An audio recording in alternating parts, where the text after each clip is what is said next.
Hello everybody and welcome to the blog. My name is Daniel and... Oh, hi, I'm Jordan. And today we are doing a Ballroom Q A.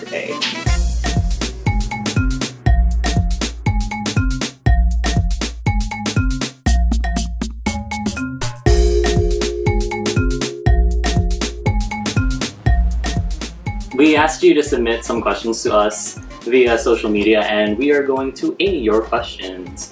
So, first question by Javier. This is actually a good question. Yeah. When do you know to give up?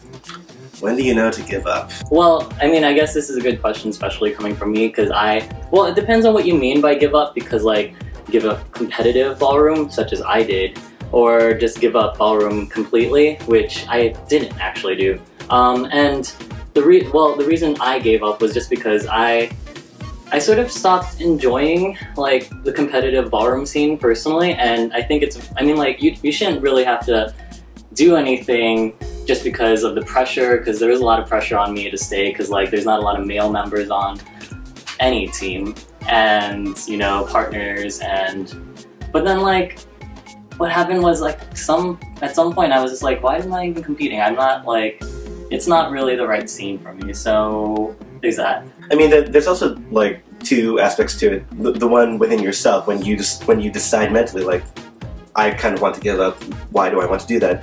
There are some other factors that contribute to it as well. Injury, physical distance from a partner that you were doing really well with. A lot of factors can add up to a decision to quote-unquote give up.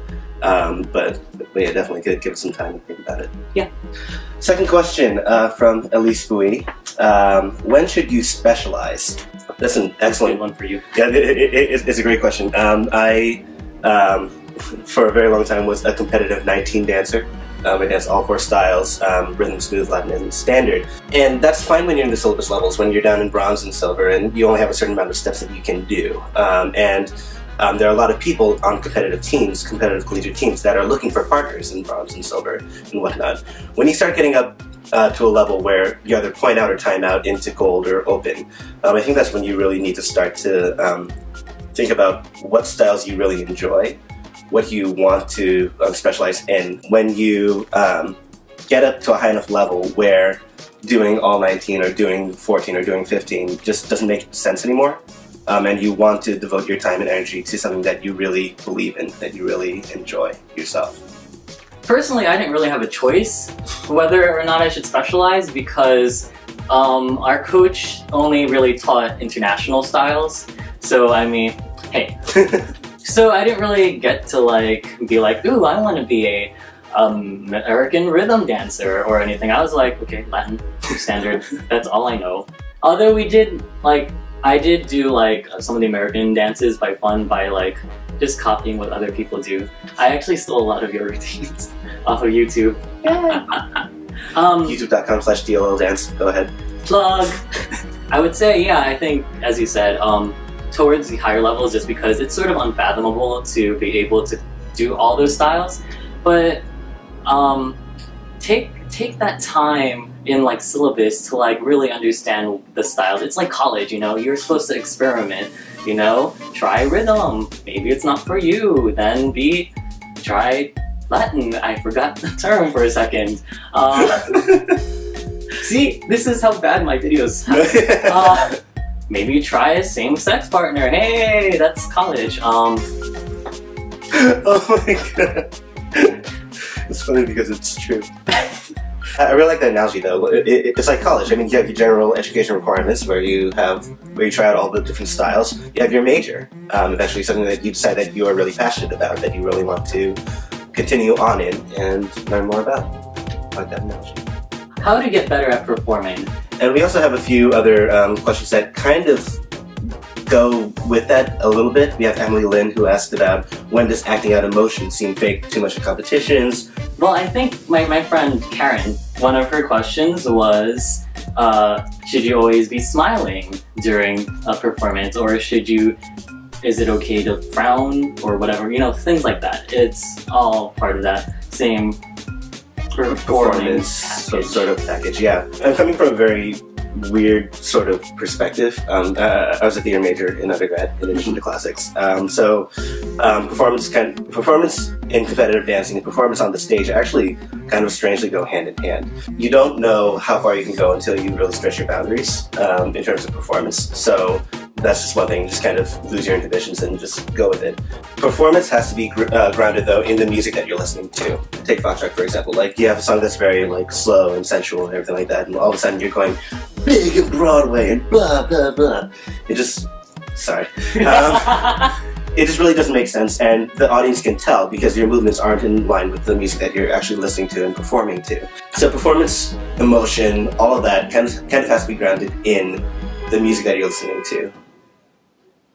No idea what's going on out there. Maybe it's my pimp. Maybe. Yes. Actually, probably is. I also have somewhat of a performance background, but I'm also not a good performer, which is sort of. But like I have my own way to try to sort of figure out how to become a better performer, because the problem with me is I sort of have like this sort of mental stop that like, you know, like maybe it's like that fear of overperforming that I end up underperforming.